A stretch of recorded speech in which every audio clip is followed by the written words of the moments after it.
ওই মসজিদের এক ব্যক্তি আইছে ইন্টারভিউ দিতে, হুজুর মুসল্লির ইন্টারভিউ নেয়। হুজুরে জিজ্ঞেস করছে যে হুজুর কিয়ামতের একটা আলামত বলেন।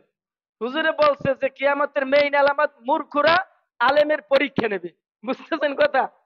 যেগুলা মূর্খ এগুলা আলেমের পরীক্ষা নেবে।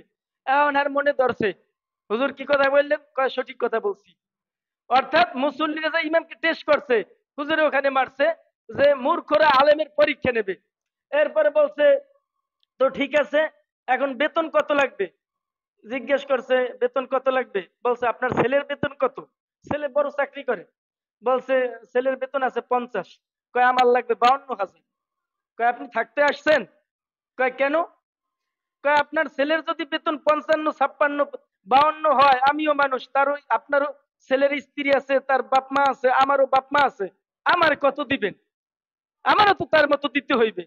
বলছে ভাই আমরা এত দিতে পারবো না। হুজুর বলছে তাহলে মন চেঞ্জ করতে হইবে, আপনার ছেলের লাগে, আপনার লাগে, সবার লাগে, হুজুরের লাগে না। কি ভাই লাগে?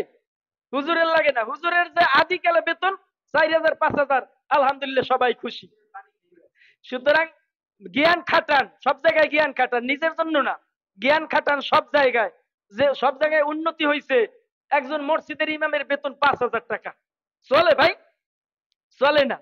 আর একটা উদাহরণ, এগুলো না দিলে আপনি বুঝবেন না। এক ব্যক্তি মাছ ব্যস্ত, ওই হুজুরে ছিল মুসল্লি, হুজুরের মুসল্লি। ওই হুজুরের বেতন চাইলে বলতো কি, হুজুর আপনি খালি টাকা টাকা করেন কা, টাকা দিয়ে করবেন কি আপনি? হুজুরের মানুষের টাকা লাগে। ওই ব্যক্তি গেছে মাছের বাজারে সরাসরি, যাইয়া করছে কি মাছের বিশাল মাছ আনছে বাজারে। ওই ব্যক্তি মাছ বড়টা লইছে, বড়টা লইয়া হাঁটা দিছে। আর মুসল্লি কইতেছে হুজুর টাকা।